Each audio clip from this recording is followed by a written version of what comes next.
Happy Resurrection Sunday! This day is the most looked forward to sa buong linggong ito because the message of resurrection is a message of hope. Welcome to the last day of our Holy Week reflection.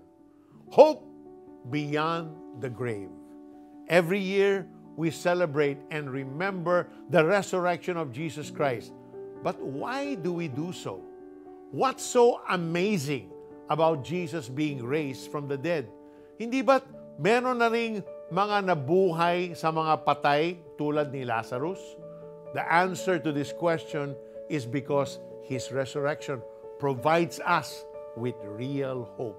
Hope is a very powerful thing. It has been said that we can live for weeks without food, days without water, minutes without air, but only a few seconds without hope. Hope, in the biblical sense, is the anticipation that what God has promised will come to pass. What were those promises that were fulfilled by the resurrection of Jesus Christ? Because Jesus rose from the dead, we hope that in His return, our bodies will be redeemed. In this body, we will never get sick and die.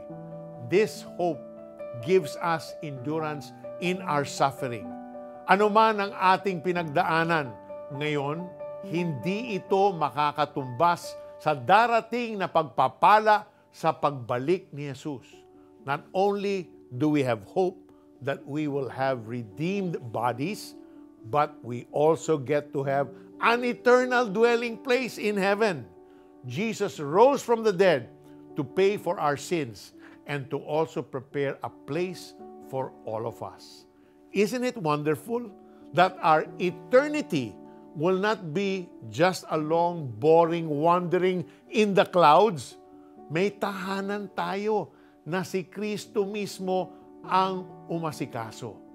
But our greatest hope is that we will spend our eternity with Christ, who is our life. In His presence, everything will be made new. There will be no more tears, mourning, and death. This is why we remember Jesus being raised from the dead.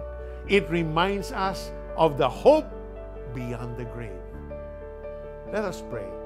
Lord Jesus, help me to appreciate this day with an attitude of hope, knowing that you came back to life, not only to pay for our sins, but also for me to look forward to eternity that starts today and lasts forever.